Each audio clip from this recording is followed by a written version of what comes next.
Kozhikode Pantheerankavu toll ബൂത്തിന് സമീപം 3 കോടിയുടെ MDMA പിടികൂടി.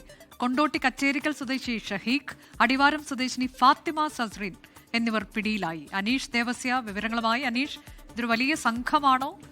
വിവരങ്ങൾ.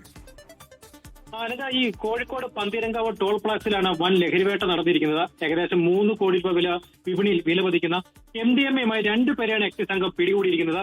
ഈ സംഭവത്തിൽ കൊണ്ടോട്ടി സ്വദേശിയായ ഷഹീദ്, അതുപോലെ അടിവാരം സ്വദേശി ഫാത്തിമ നാസറിൻ എന്നിവരെ എക്സൈസ് കസ്റ്റഡിയിൽ എടുത്തിട്ടുണ്ട്. ഈ എക്സൈസ് കമ്മീഷണർ സ്ക്വാഡും ഇന്റലിജൻസ് രഹസ്യ വിഭാഗം ചേർന്ന് നടത്തിയ മിന്നൽ പരിശോധനയാണ് ഈ പ്രതികളെ പിടികൂടിയിരിക്കുന്നത്. ഈ പന്തീരങ്കാവ് ടോൾ ബൂത്തിന് സമീപം വെച്ചാണ് ഈ പ്രതികൾ സഞ്ചരിച്ച കാർ എക്സൈസ് സംഘം തടഞ്ഞത്. ഈ വാഹനത്തിന്റെ ബോണറ്റിനുള്ളിൽ അതീവ രഹസ്യമായി സൂക്ഷിച്ചിരുന്ന നിലയിലായിരുന്നു ഈ മയക്കുമരുന്ന് കണ്ടെത്തിയിരിക്കുന്നത്.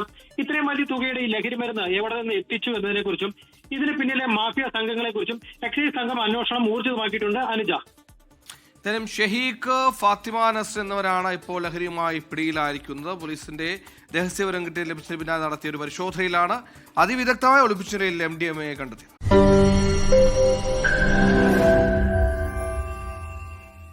ലോകത്തെവിടെയായാലും ഏത് സമയത്തും 24 വാർത്തകളും ഓഗ്മെന്റഡ് റിയാലിറ്റി പാക്കേജുകളും എക്സ്പ്ലെയിനറുകളും വിശദമായി കാണാൻ ഞങ്ങളുടെ YouTube ചാനൽ നിങ്ങൾക്ക് സബ്സ്ക്രൈബ് ചെയ്യാം.